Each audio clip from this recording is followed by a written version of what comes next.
जय हिंद दोस्तों। आज हम बात करेंगे चंद्रयान 3 के डेटा के आधार पर प्रकाशित उस शोध के विषय में जिसमें चंद्रमा पे पानी होने की संभावना को बल मिला है।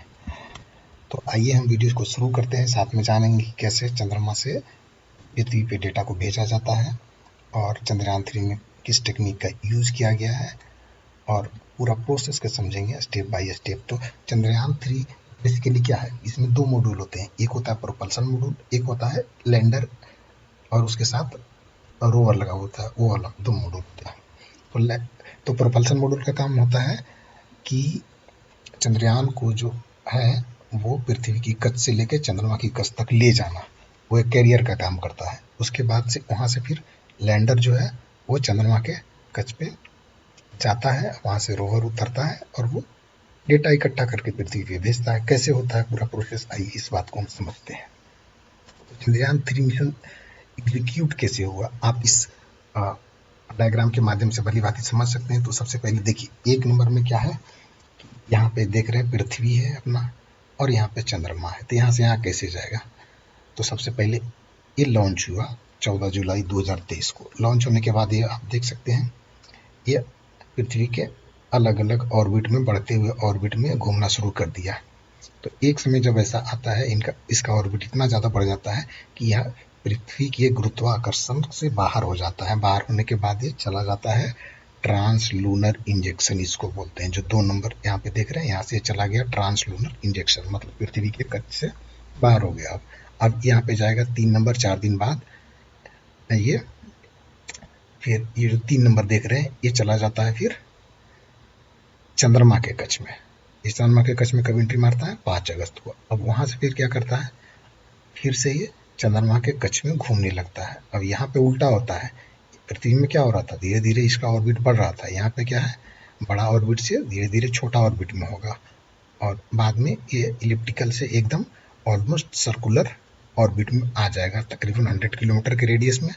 और वहां पे प्रोपल्सन मॉड्यूल लैंडर को अलग कर देगा और वहां propulsion module as a satellite काम करेगा और चंद्रमा के चारों ओर 100 किलोमीटर के रेडियस में तकरीबन घूमता रहेगा। और लैंडर क्या करेगा, लैंडर वहां से फिर लैंड कर जाएगा चंद्रमा पे धीरे धीरे, जिसको कि सॉफ्ट लैंडिंग बोलते हैं। तो इस तरह से ये सारा प्रोसेस एग्जीक्यूट हुआ। 14 जुलाई को लॉन्च हुआ। उसके बाद यहाँ पे ट्रांस लूनार इंजेक्शन हुआ 1 अगस्त को। 3 अगस्त को ये चंद्रमा के कक्ष में प्रवेश कर गया, एंट्री इन लूनर ऑर्बिट। 17 अगस्त को यहाँ से प्रोपल्सन मॉड्यूल अलग हो जाता है लैंडर से और फाइनली 23 अगस्त को जाके चंद्रमा पे सॉफ्ट लैंडिंग होता है। तो लैंडिंग करने के बाद सबसे बात रहती है कि फिर ये डेटा भेजता कैसे है, क्या कम्युनिकेशन के माध्यम होते हैं। तो कम्युनिकेशन के 2 माध्यम होते हैं, एक डायरेक्ट होते हैं जिसमें वो काफ़ी कॉस्टली होता है, उसमें बड़े बड़े एंटीना और ट्रांसमीटर की ज़रूरत होती है, जैसे कि अपोलो मिशन में इसका इस्तेमाल किया गया था। इसमें एक और ड्रॉबैक होता है कि मून के एक ही साइड से इसमें कम्युनिकेशन होता है, दूसरे साइड से नहीं होगा। इसमें मून का ओरिएंटेशन भी मायने रखता है। तो दूसरा माध्यम में होता है, दूसरा माध्यम डायरेक्ट नहीं होगा तो क्या होगा, बीच में कोई जैसे कि रिले रेस दौड़ते हैं, तो एक तो होता है कि पूरा रेस आपको अकेले फिनिश करना होता है बीच में, और दूसरा होता है रिले रेस में कि आपका कोई साथी रहेगा, वो आपको मदद करेगा, बीच में कुछ देर वो दौड़ेगा और आप भी दौड़ेंगे साथ।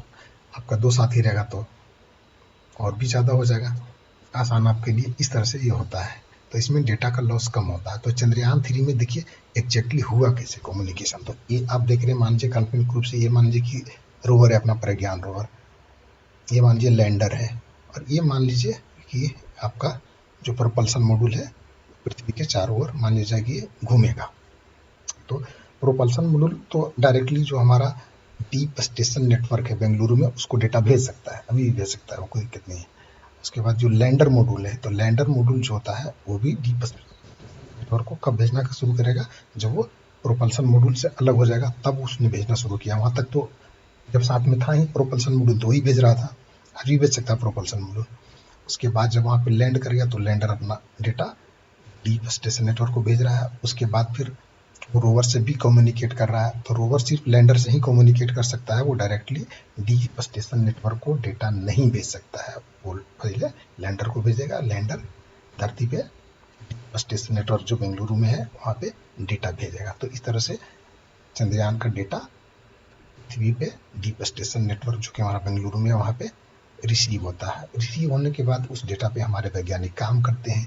तो क्या डेटा भेजता है, तो उसमें अलग अलग जैसे सेंसर लगे हुए हैं। तो मान लीजिए जैसे उसमें एक सेंसर है जिसका नाम है चेस्ते, चंद्रा सरफेस थर्मोफिजिकल एक्सपेरिमेंट, जो कि चंद्रमा के सरफेस पे क्या थर्मोफिजिकल पैरामीटर है उसको एक्सपेरिमेंट करने के लिए डिजाइन किया गया है। तो इसमें जो है कि चंद्रमा के सरफेस के 10 सेंटीमीटर नीचे तक का वो टेम्परेचर प्रोफाइल को मीजर करते हैं। तो इसी डेटा पे हमारे जो वैज्ञानिक हैं शोध किए हैं।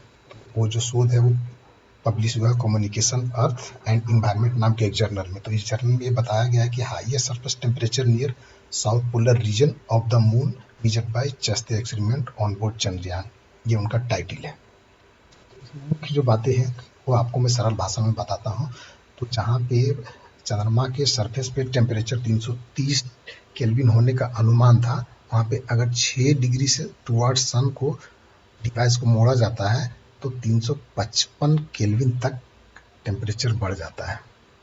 तो इसी के आधार पर उन्होंने ये निष्कर्ष निकाला कि अगर हाई लैटिट्यूड पे टोपोग्राफी में चेंज होगा तो टेम्परेचर भी चेंज होगा, कैन अल्टर द टेम्परेचर। तो फिर उसमें एक न्यूमेरिकल मेथड मॉडल लगा के उन्होंने ये कंक्लूजन निकाला। चंद्र जैसे सन की तरफ होगा तो टेम्परेचर बढ़ता है, लेकिन पोल की तरफ होगा तो वो फिर वो वाइस वर्सा होगा। तो उसमें यही निकाला गया कि 14 डिग्री या उससे ज़्यादा पोल की तरफ होगा तो टेम्परेचर ऐसा होगा कि वहाँ पे वाटर और आइस हार्बर हो सकता है। ये बहुत बड़ी फाइंडिंग है। इस बात की संभावना को बल मिला है कि चंद्रमा पे खास करके पोलर रीजन में जहाँ पे हमारा चंद्रयान 3 लैंड किया है वहाँ पे पानी हो सकता है। तो this could be very helpful for upcoming mission, specially जैसे अब नासा के आर्टेमिस मिशन है जो कि एक ह्यूमन मिशन होगा, तो उसमें भी ये काफ़ी काम आ सकते हैं।